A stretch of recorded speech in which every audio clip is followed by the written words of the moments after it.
Good afternoon, and welcome to today's webinar titled Empowering Information Consultants to Evolve into Trusted Advisors with Employer Reporting. It's presented by Healthcare Innovation. My name is David Rass. I'm a senior editor at Healthcare Innovation. Today's program is sponsored by MedeAnalytics. And thanks to our sponsors and to our audience for giving us your time and attention today. Before we get started, we have a few housekeeping details. To submit a question, please use the Q&A box to the left of your video window at any time. You do not have to wait until the end of the program. For technical issues, please press F5 to refresh, and if that doesn't work, you can submit a question with your issue through the Q&A panel. Finally, join our webinar conversation on Twitter. You can tweet using the hashtag HILiveWebinar. The presentation is available under the Event Resource tab on your screen, and the presentation will be available on demand later. At this time, I'd like to turn it over to Andy Day, Vice President of Marketing at MedeAnalytics. Thank you, David. Welcome to our presentation today. It is indeed my pleasure to be joined by Angelo Perry, who is the Manager of Employer Analytics at Blue Cross and Blue Shield of Rhode Island, where he has worked for the last 18 years. In this role, he oversees a team of information consultants who provide their clientele with high-quality analytics that drive insights into actionable data-driven decisions for Blue Cross Blue Shield Rhode Island customers. Angelo holds a bachelor's degree in computer information systems from Rhode Island College, and it is indeed a pleasure to be presenting with him.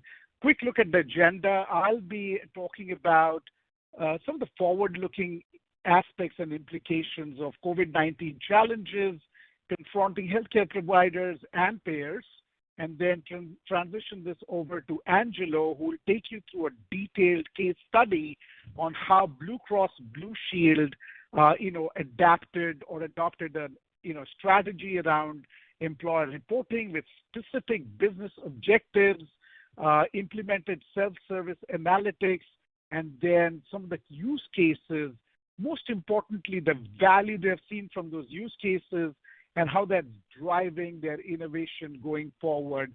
So without further ado, let's look at some of the post-COVID-19 or the COVID-19 challenges and opportunities, impacting both healthcare providers and payers. So this is a framework driving from my research, and in every case I write about this extensively on my blog, on my LinkedIn profile, and I provided links in the presentation that you can see. So first and foremost, obviously, COVID-19 took hospitals and healthcare systems and payers by surprise, right, given the surge. And so tracking the pandemic disease outbreak surveillance, which normally is done by the government and HHS and CMS, is now being worked into strategic planning going forward, right? In the event of a surge, as we have seen in places like Seattle and New York and in Texas, which is where I am, identifying and securing buffer facilities for additional ER, OR, etc., was a huge challenge. And of course, with it, recruiting retired physicians, nurses, technicians to cope with the surge, right, which is where analytics came into play. 4, 5, and 6 really pertain to what is often referred to as population health segmentation, identifying the most vulnerable patients and segments of the attributed population, ensuring that they could potentially be triaged via telemedicine, telehealth. We saw like a 3,000 to 4,000% increase in the use of telehealth and telemedicine. Of course, the analytics to go with that. And of course, keeping CEOs awake even to this day is how do they manage employee health, safety, and burnout, which is a real challenge that is prevalent even now. 7, 8, and 9 really pertain to some of the supply chain and revenue cycle issues that, MedeAnalytics, for instance, offers solutions to. How do you accurately forecast demand from drugs, devices, protective supplies, N95 masks, etc., for suppliers and caregivers? Because all of the algorithms used for forecasting literally went out of the window. How do you optimize elective procedures to minimize revenue and margin impact? We'll take you through a, kind of a use case and some of the analytics implications of this is part of my presentations. And then from a revenue cycle management perspective, how do you accelerate accounts receivable collections and reduce denial significantly to improve revenue realization, which is, of course, a core area that MedeAnalytics helps our healthcare providers and payers resolve. 10, 11, and 12 pertain to what is often referred to as population risk stratification, stratifying patients based on risk with leveraging predictive analytics. Our last webinar with Concerto Care actually drove into details and insights around this, and you can see this in the library of content we have provided with this webinar. Improving quality and safety, hospital-acquired conditions, etc., which invites fines and penalties. Last but not the least, empowering care coordinators and nurses to monitor patients post-discharge with technologies like remote patient monitoring, which again have seen a huge exponential growth. So what are the drivers for driving digital patient engagement? And we talked about the entire patient life cycle in the last presentation. Out here, we're going to do something a little different. So really 3 drivers delivering higher quality patient care at scale, given the surge of patients from COVID-19. Paramount to doing this is doing so while protecting caregivers' health, safety, and lives. As I mentioned, that is the biggest CEO challenge facing healthcare providers today, and of course, doing so while increasing caregiver efficiency and productivity, which accounts for technologies like telehealth, telemedicine, the entire notion of hospital at home, and of course, very rich, descriptive, predictive, spatial analytics, right?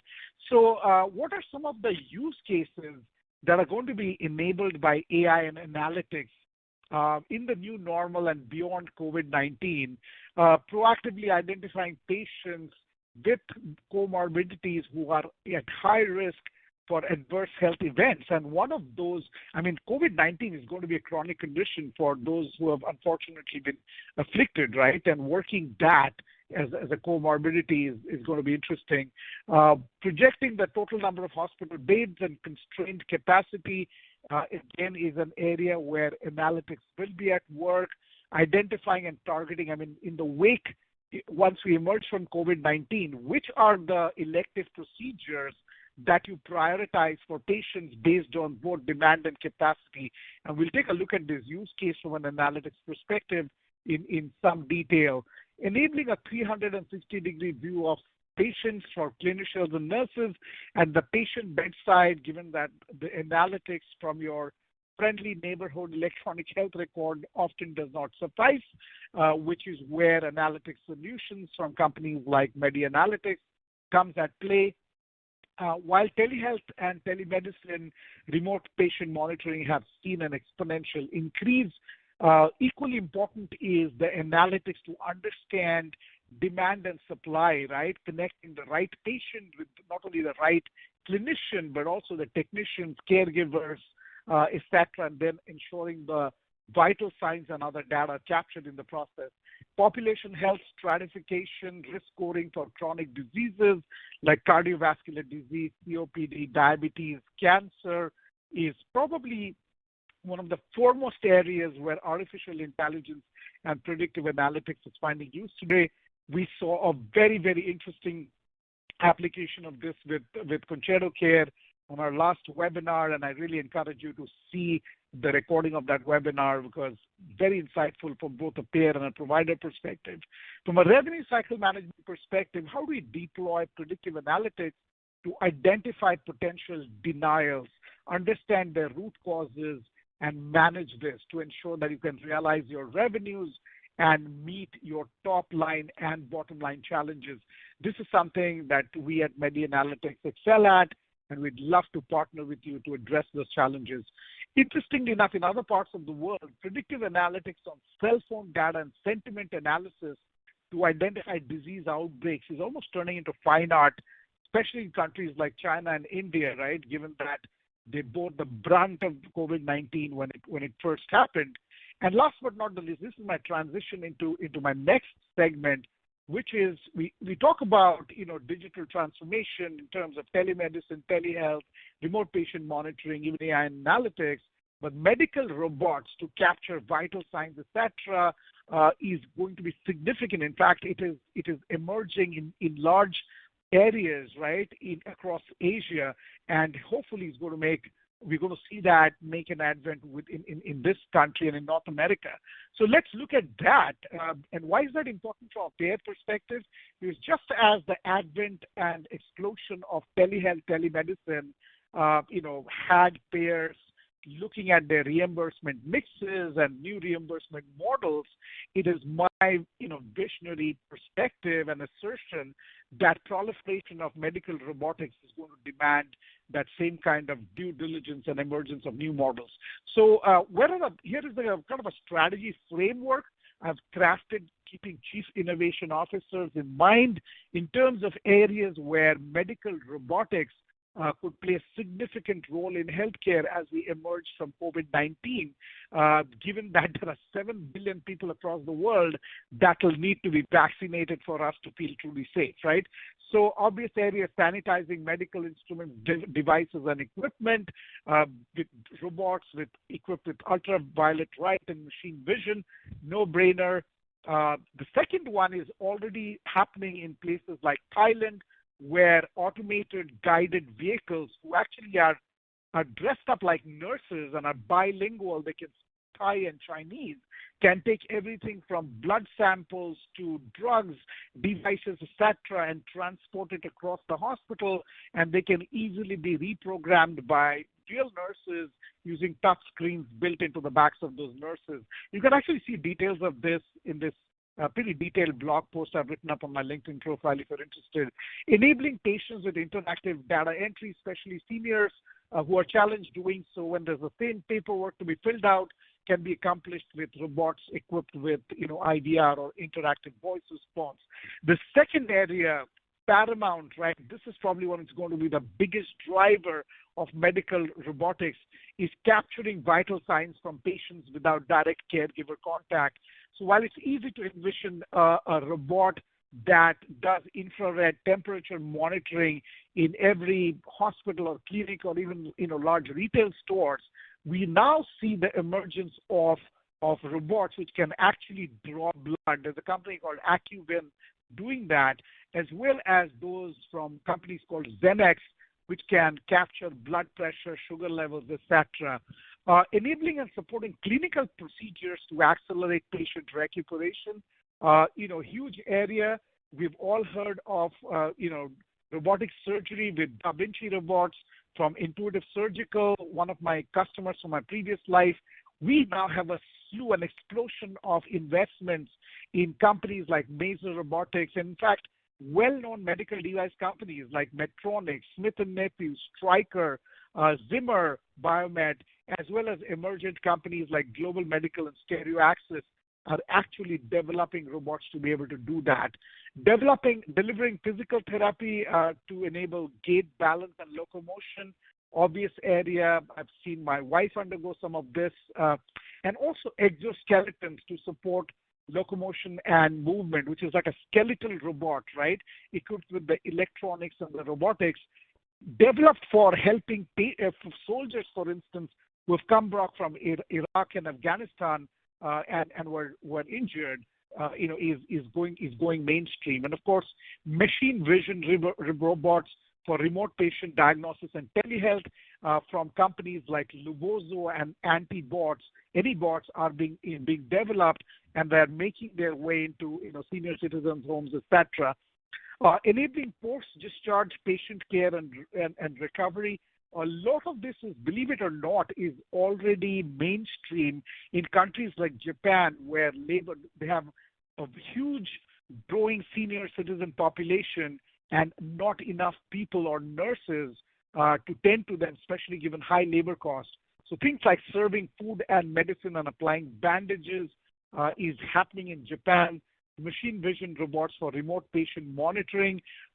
We already see a company called Luvozo, which has developed a robot that looks like R2-D2 and C-3PO from Star Wars, which can do some of this, support patients with their daily activities, including, walking with them or helping and serving them food, as well as the emergence of social companion and rehabilitation robots.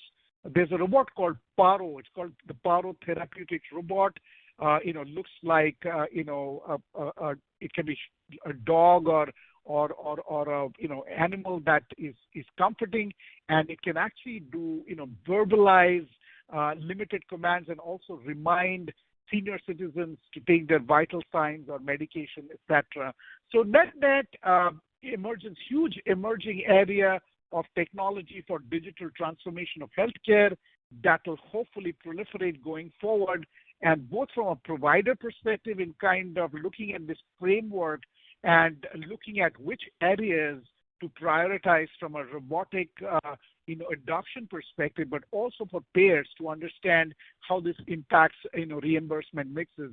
We talked about elective procedures from an analytics perspective. This is the challenge, right? Which both descriptive, spatial, and predictive analytics has them resolve. I've actually built out workflows to handle this in my previous life. So you literally have to, in the wake of COVID-19, we have seen revenues of the order of 10 to 30% reduction, net margins, which providers run at about 2%, being reduced to almost 1%. So huge need for driving elective procedures to meet both top line and bottom line needs. So how do you balance demand, right? So you could have all of these procedures are elective procedures, from cataract removal to hip and knee replacements, cardiovascular procedures, colonoscopy, etc., right? And so this is a framework, and this is, of course, done by analytics, looking at attributes like risk, capacity, COVID-19 risk, patient access to locations, which is where spatial analytics comes in. And for instance, based on this actual problem, which we addressed with a leading provider in the Northeast, hip and knee replacements and cardiovascular procedures were deemed to be the ones that patients needed the most, but also would drive the most significant revenues and margins for those providers, right? So what are some of the data analytics and AI opportunities for healthcare payers going forward, right? Again, a strategy framework based on some of my research and talking extensively, working with thought leaders and analysts, right? So innovating with new products and services. It's critical to understand the changing needs of patients and customers in the wake of COVID-19. Did they get afflicted with COVID-19 or not, right? How do you segment and target new prospects from a risk management perspective? How do you forecast demand for new products and services, care management and primary care in lower cost outpatient care settings with telehealth engagement based on cost and convenience? And then responding proactively to the needs of high risk and rising risk patients based on predictive analytics, as was amply demonstrated by our speakers from Concerto Care on our last webinar, which I really encourage you to check out on the MedeAnalytics.com website. Minimizing customer churn, right, is obviously significant. And here we are seeing payers proactively drive programs to detect customer insights and understand sources of dissonance, right? And how do you address them through loyalty programs to protect revenues that would otherwise be lost to the competition? Health plans must demonstrate that they have member-focused programs, including good communication practices and high satisfaction in place before approaching employers. Analyzing competitive insights and offering value-added services to minimize churn. Great example of this, CVS Health aspires to provide in-store care services through its Minute Clinics, as well as pharmacy benefit management services to Aetna members, again, given their recent merger. Improving operational efficiencies. This is almost universal, both across providers and payers. Given that I have a background in manufacturing and supply chain, I used to write white papers about best practices in Lean Six Sigma to drive continuous improvement, and often ask the question, hey, if Toyota can adopt this for manufacturing great cars, isn't it about time we brought it into a life sciences and healthcare context? And about 10 or 15 years ago, people looked at me like I was from Mars, but happily this is now becoming commonplace, right? For instance, the claims administration and management process is one which is still fairly manual and inefficient in terms of detecting fraud, waste, and abuse, and is ripe for the use of artificial intelligence like machine learning and natural language processing, which is already happening and has the potential to save payers billions of dollars, right, in fraud, waste, and abuse. And so leading to the last area, how do you streamline the claims administration and management process, which is still fairly manual and inefficient, right? And so application of machine learning, natural language processing, and I've seen instances of this with multiple payers, can potentially save billions of dollars. So key success factors, again, I speak from almost 25 years of experience in enterprise software. So the technology powering IT, analytics, and AI is really an enabler. And it's constantly changing, almost on a yearly basis, right? So my learning and advice is do not be enamored by the technology, because guess what? As you start to get comfortable with that technology, it's going to change. What does not change is the C-suite focus on business value and what is the KPI impact or outcomes, right, that the technology is going to enable and drive. And so from an organization perspective, as also from a personal career management perspective, focusing on the value and figuring out how technology can make it happen is key. And at MedeAnalytics, we pride ourselves on partnering with our customers, both providers and payers, with that focus on value, understanding what are the core use cases, what are the business outcomes, what are the business objectives, what are the metrics and KPIs, and how we can partner with you to make that happen. And we now have, pretty robust value discovery process where we can partner with our customers to articulate that business case for change, right? Predicated on those, outcomes, the objectives, and really craft a value-driven narrative, which is really what the chief financial officers and the CEO looks for, right, to be able to make the significant investments. So here's a framework. This is more than a framework. This is actually almost like a paradigm I kind of live my career and life by, the why, what, how, so what framework, right, for crafting that and articulating that story. And you'll actually see some of that in this very same presentation as Angelo articulates his story from Blue Cross Blue Shield, Rhode Island. What are the pain points and challenges that really became the drivers of change, right? How did that shape the business strategy, objectives, and KPIs and metrics, and shape the use cases and business solutions that were deployed? The how, again, talks about the technology stack, the platform, the specific solutions, again, as enablers of the challenge, right? As enablers of the solution to solve that challenge and pain point and attain those objectives.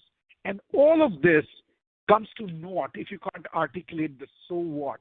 What is the quantifiable business value that you drove for your leadership, for your organization, for your team, and for yourself, right? And we'll hear Angelo articulate this in his presentation. And of course, you meet or exceed your objectives, right, which is critical for organizations to move forward. I'll conclude with, again, just articulating our mission statement. So MedeAnalytics is all about enabling measurable analytics impact in healthcare for both payers and providers. So for providers, we help them improve revenue cycle and operational performance to enable lower cost, greater efficiencies, and improved quality and outcomes. So sample KPIs that we have impacted, reducing accounts receivable days by 25%, reducing denials by as much as 30%, enhancing staff productivity by 20 to 35%, improving CC/MCC capture rates by 20 to 35%. For payers, which is the topic of our conversation today, we help healthcare payers lower their PMP and medical costs and reduce inpatient admissions with self-service analytics. So fundamentally, we help payers lower their treatment costs, improve revenues, and improve proactive identification of at-risk members. Typical metrics and KPIs we help impact is lowering PMPM costs by as much as 30 to 56%, reducing ED visits by 18 to 30%. You can do the math and imagine how much of a savings that drives, reducing admissions by 25 to 45% and lowering readmissions by 22 to 40%. We heard an amazing case study around all of these metrics being impacted by Concerto Care in our last presentation, our last webinar, which is available on our website. Now, turning to the topic du jour, employer reporting challenges, right? So given high healthcare costs, payers need self-service analytics to empower their employer clientele as well as their brokers to really understand, mitigate, and explain the cost at the executive and user level without the need for constant support from their IT and analytics organizations. And so these self-service analytics are needed to enable health plans to identify those underlying root causes and take appropriate action to address them, right? So health plans are also under pressure to demonstrate effectiveness and value to their commercial accounts in the post-COVID new normal and demonstrate the value of their plans to their employer clientele and brokers to be perceived as trusted advisors and enable loyalty, retention, and revenue uplift. And last but not the least, reduce the total cost of care through provider network management because they need to be armed with comparative data to be able to structure contracts and negotiate with providers. And this is precisely the challenge we help address with employer reporting for payers, which is a solution we provide employers to help payers provide employers with an integrated view of their plan's performance and deliver customized self-service reports and presentations with KPIs and metrics. So employer reporting fundamentally provides health plans and employer groups and broker clients with actionable insights into drivers of care cost and quality that is needed to improve plan performance and increase customer satisfaction, loyalty, and retention. I won't read through the metrics. I'd rather have you hear from Angelo Perry from Blue Cross Blue Shield about the measurable impact with employer reporting that they have seen. And at this time, I know a lot of you are probably skeptical, but let's dispel that skepticism with a real-world case study from Blue Cross Blue Shield. And at this time, I'd like to transition this presentation to Angelo Perry. Angelo, please take it away. Thank you, Andy. Good afternoon, everyone. As Andy mentioned, my name is Angelo Perry, Manager of Employer Analytics here at Blue Cross Blue Shield of Rhode Island. I've been here at Blue Cross for 18 years as of next month, and I've been working with data since day one, starting my journey here supporting our underwriting team, then navigating my way to our data and analytics team where I am now. Here you can see a quick background of our organization where we have been in business since 1939 and actually have a few employer groups that have been with us since the beginning. I think that's a real testament of the relationships and partnerships our organization has made with the community in our small state. Before I continue, I just want to remind everyone that you can submit questions throughout the presentation. So what are we here to talk about today? We're going to talk about some of the challenges we have faced over the years in our analytics journey and how our partnership with MedeAnalytics has played such a critical role in that journey. Historically, we were not always a leader in the market when it came to data and analytics. We always had the information but lacked the well-organized data and insights you get from that. About 7 or 8 years ago, we started to realize that some of our competitors had some superior analytic capabilities, and we lost some of our larger employer groups in the state to those payers. Around 2014, 2015, we began evaluating some employer reporting applications, and in 2016 began our partnership with MedeAnalytics, knowing that would position us to be competitive in the market and eventually be a market leader. Some of our goals and strategies over the years are constant, and some are always evolving, from identifying standardization opportunities and cost savings improvements to building a full view of our data to create a single source of truth for our brokers and clients. Where we really strive to set ourselves apart from other analytics teams is creating what we call information consultants, moving our team from analysts and report writers to strategic advisors. Working hand in hand with our brokers and our clients, formulating multi-year strategies using fact-based data and insights. Implementing an employee reporting solution has directly impacted these goals, exponentially improving productivity and allowing us to develop our skills and learn what our customers want and need. So how do we measure success? Having goals like reducing standard report turnaround times by 40% or ad hoc report turnaround times by 70%, improving client satisfaction, contribute to client retention, and also new business wins. What we've learned during this journey is have a clear strategy with ambitious but realistic goals and realistic timelines. Focus on value. For years, analytics for our clients meant receiving reports on a monthly basis, maybe in a PDF format or sometimes in Excel. There was little interaction with the data and not much insights into it. Understanding what all our customers value, whether internal stakeholders or our external clients, has been critical to our success. Then understanding how the role of our analysts will evolve with the implementation of our Medi solutions. We'll now focus on some of our use cases we've evaluated as we continue to partner with MedeAnalytics. What value do we get from implementing employer reporting? The first is stop losing clients and start winning those clients back. Having a self-service employer analytics solution immediately changed our analytics strategy and made us competitive in the market. With decreased turnaround times and increased employee morale, our team supporting the employer segment now has the time and the tools to analyze the data, develop the insights, and provide meaningful recommendations. We are now integrated in the multi-year strategy discussions with our clients and their brokers and consultants.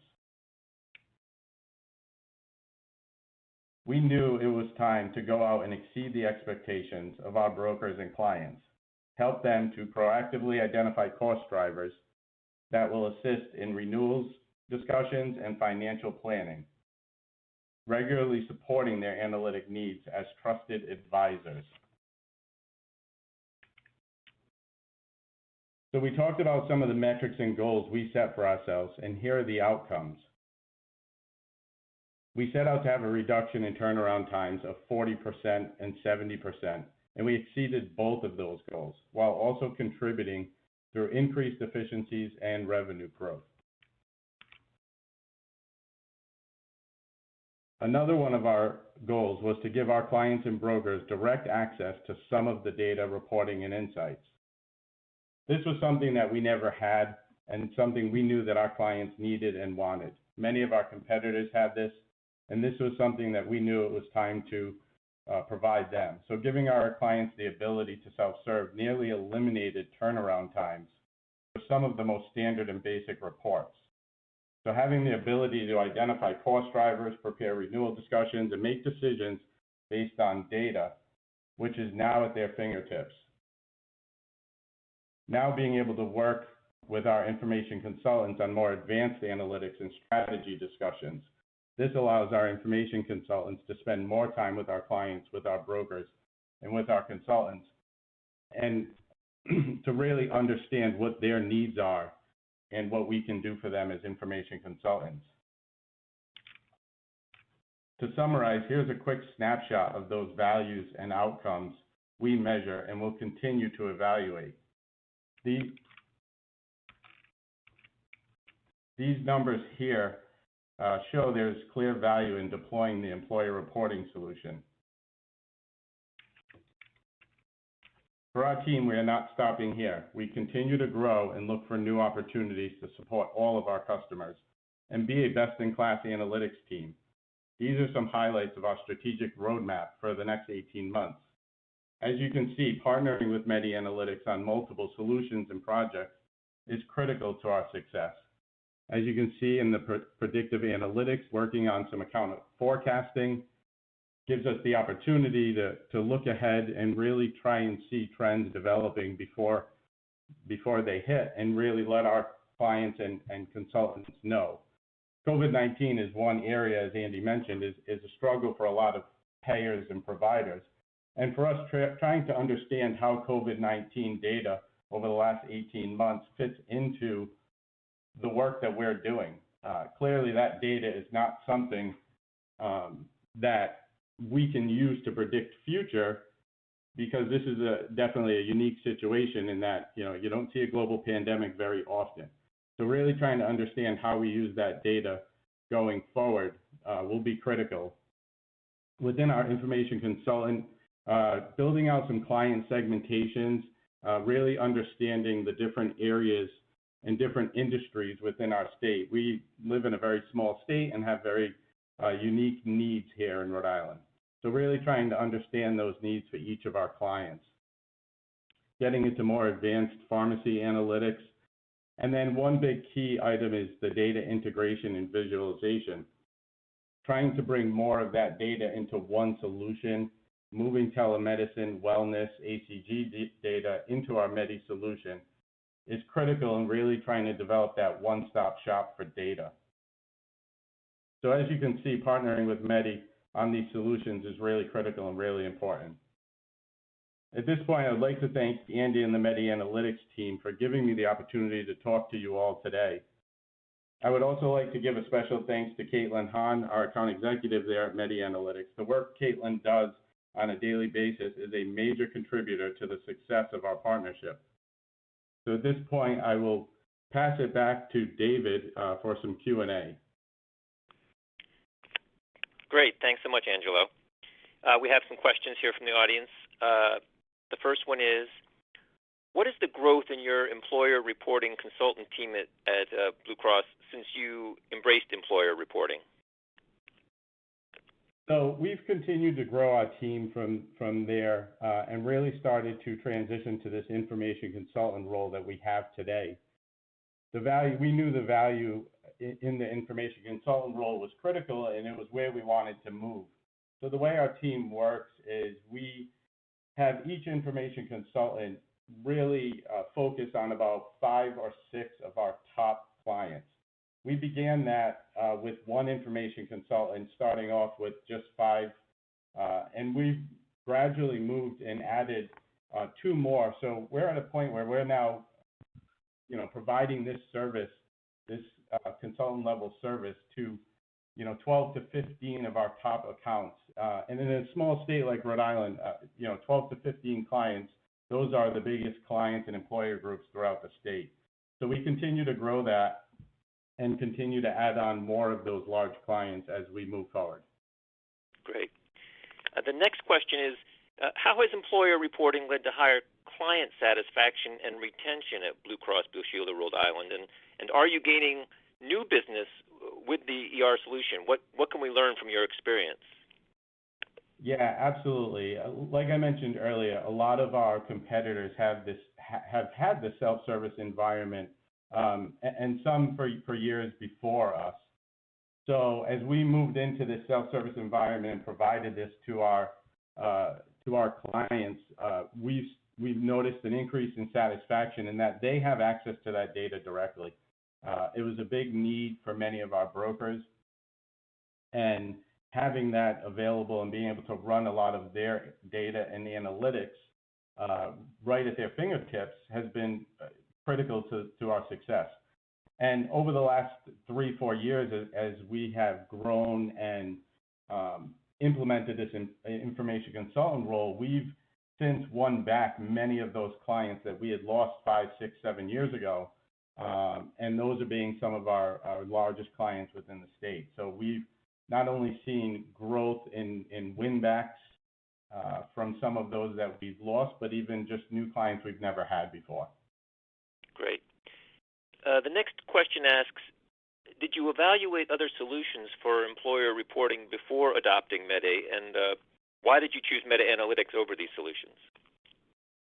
Yeah, absolutely. So, we went through an extensive RFP process many years ago, evaluated, all of the different opportunities and companies and applications that were available.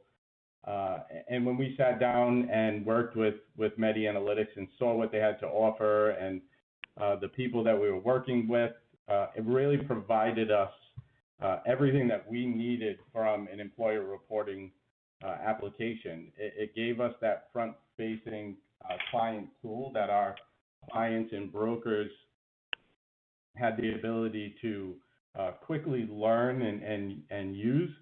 It also gave us a lot of benefits internally. Many of our sales departments, our product teams, many different teams are using the tool for internal analytics.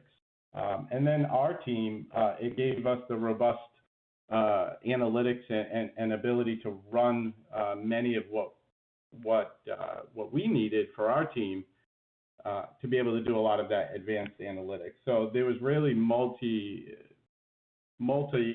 benefits to going with MedeAnalytics, and the ease of use, constantly updating. I think one of the greatest benefits working with Mede is we're getting quarterly updates. We're not staying stagnant. We're always developing and coming up with new ideas and new technologies to build into the application. Great. Next question is, how are you planning to leverage MedeAnalytics for account forecasting and telemedicine and wellness that you showed in your concluding slide? Yeah, so the account forecasting is a great feature we've started working with over the last year and evaluating, and it really gives us the ability to take that historical data and look at it going forward, right? See where different metrics and dimensions are going to move going forward, and be able to have those conversations with our clients and brokers ahead of time. So looking at anything from PM numbers to ER visits, any of our metrics that we can take a look at and really get an understanding of where we think those are going to move going forward, gives us the ability to spot those trends and then really have those conversations with our account executives and sales folks on our end to really let them know, hey, we're starting to see some trends. Let's make sure we touch base with the broker and the client before they really start to see these spike up and see what can we do. Can we take that information? Can we make recommendations?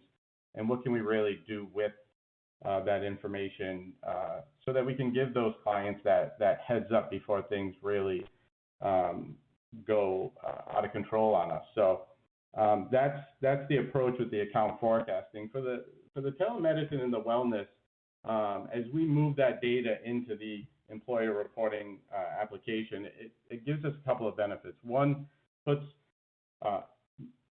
more of our data in one place. So now, again, our clients and brokers and other users internally have access to different types of data in one location. So that's one real benefit.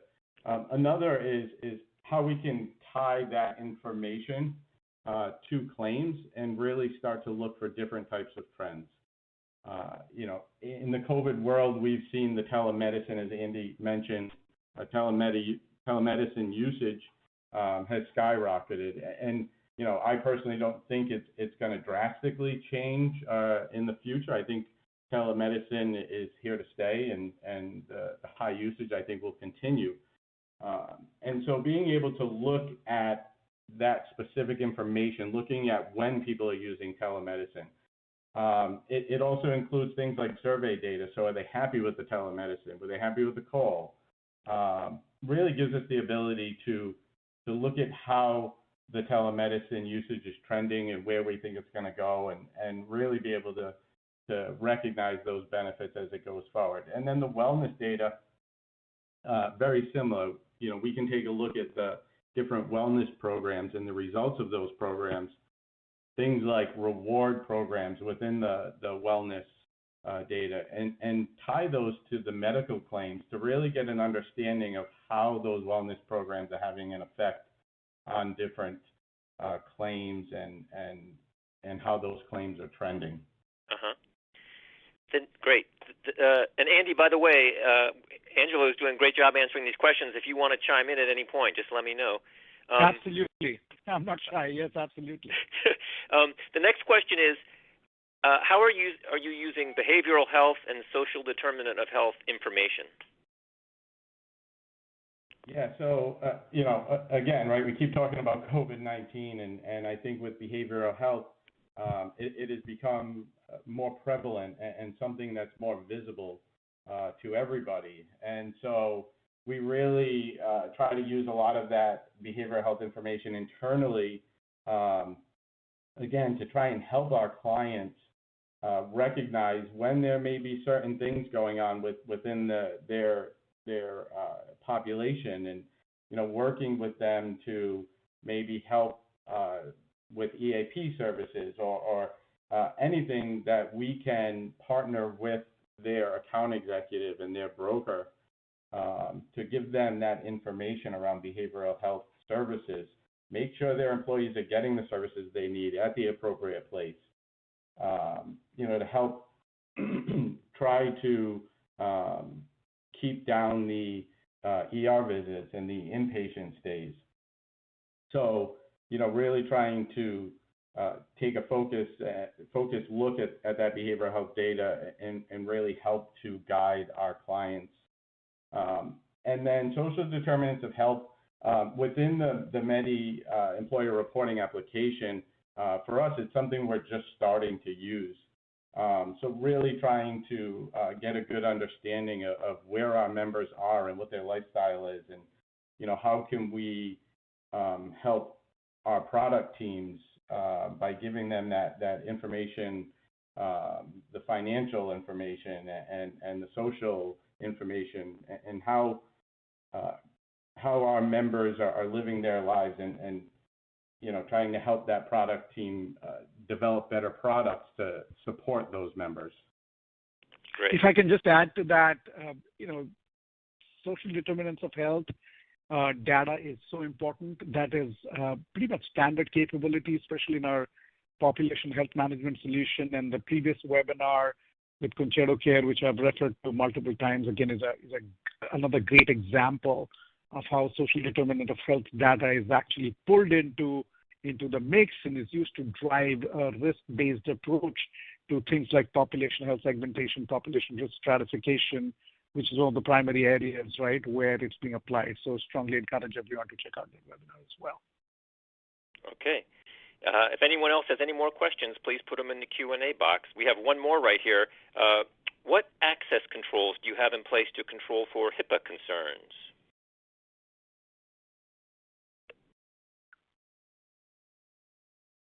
Yeah, so, obviously, we have all the controls in place that we would be required from a HIPAA perspective, obviously around behavioral health,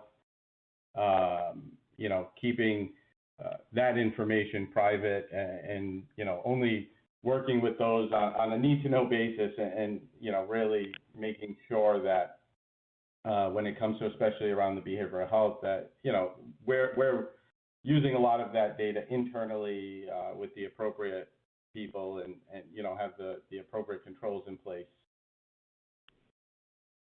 Okay, great.